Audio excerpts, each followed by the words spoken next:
Mjafton të fryej një erë apo të bjerë shi dhe një pjesë e madhe e banorëve të fshatit rreznik të Vushtrisë mbesin pa energji elektrike.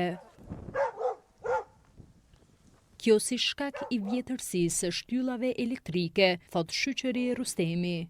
Rrjeti është i stërvjetruar, me të drejtën, domethënë kemë shtylla prej vitit 70. Tjetra është se përqust janë të shplut, edhe kur përfryn era e parë, sidomos shtylazet që kënej, me njëherë mbesin pa rrymë. Sidomos me bë me qellu në premten, ata në vekend zdojnë as me këqyr, dhe në të hanë, tani ka rasti 2-3 ditë i mbesin pa rrymë. Ai thot se kjo po shkakton edhe dëme të tjera. Kur mungon për shembull 2-3 ditë rryma, prishin edhe ushqimet nëpër friza, rrezikohen, atëherë domethënë është problem edhe ato ushqime tani s'di që i përdorim na.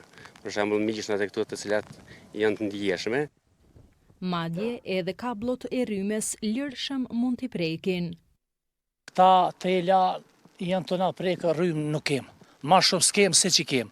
Tash këto shtyllat elektrike që ka mundësi me qitë betonit, edhe me qitë me kanë drejt në drejtimi. Jo që ku kanë qitë shtyllën.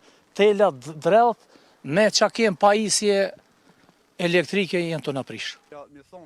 E me këtë problem, sipas kryetarit të fshatit, po përballen edhe mbidhjet lagje. Atëherë i kanë pu shtyllat të betonit, i kanë pu me kabla të reja edhe me krejt, por e kanë nalë të nderën, a u hup të nderën, a qa u po nuk e di. Edhe këtu u mbet në gjysë. Tash mbi 10 lagje fshati Rreznik përfshihet me probleme të rrymes, ku janë hapësirat e shtyllave janë të dëmtume edhe janë largësi, po tela që janë të ulta. Nga KEC kanë thënë se do të përgjigjen të hënën. RTK do ta publikojë edhe përgjigjen e KEC-it lidhur me shqetësimet dhe kërkesat e banorëve.